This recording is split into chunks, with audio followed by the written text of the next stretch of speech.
खुदावन ने इनको बेटे की बरकत दी थी और एजलिन इस बच्चे का नाम है। और जब ये पैदा हुआ तो इसे दिल की दो बीमारी थी, वॉल इसके ठीक नहीं थे, बहुत ज़्यादा परेशान थे ये लोग और 5 महीने तक हॉस्पिटल्स के चक्कर लगाते रहे। डॉक्टर्स ने इस बेटे के 3 ऑपरेशंस बताए कि हम इसके 3 ऑपरेशन करेंगे।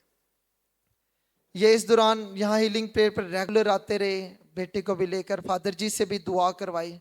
डॉक्टर ने कहा कि इनका ऑपरेशन होगा, सबसे पहले वो वाला वॉल बंद किया जाएगा जिसमें दिल का जो गंदा खून जो लेकर दूसरी तरफ लेकर जाता है दिल का हिस्सा, वो वॉल हम पहले बंद करेंगे।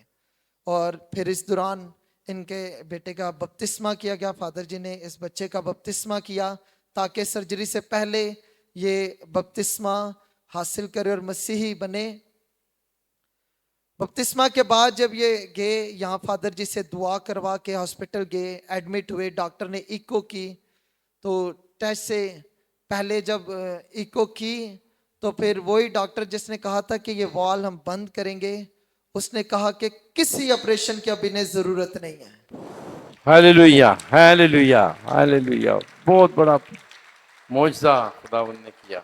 और वो जो वॉल बंद करना था, वो कह रहे हैं कि कुदरती तौर पर वो वॉल जो है वो बंद हो रहा है। खुदावंद का शुक्र है, बहुत बड़ी खुशी है, बहुत बड़ा खुदावंद ने जलाल जाहिर किया। ये दुआ का बीज है। हालेलुया।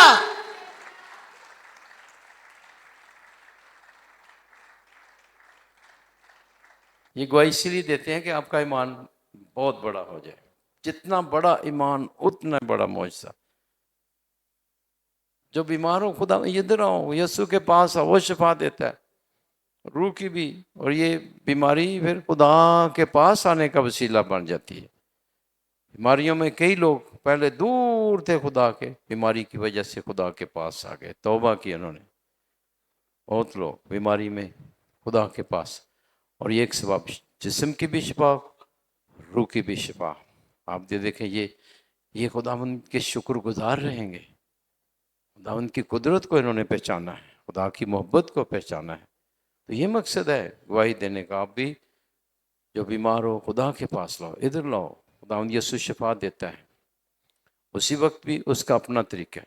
खुदा उसके साथ बहुत सी और बरकतें हमें दे रहा होता है। आमीन। ताली बजाओ, खुदावंद यीशु का शुक्र करो। Hallelujah, hallelujah. शाबाश।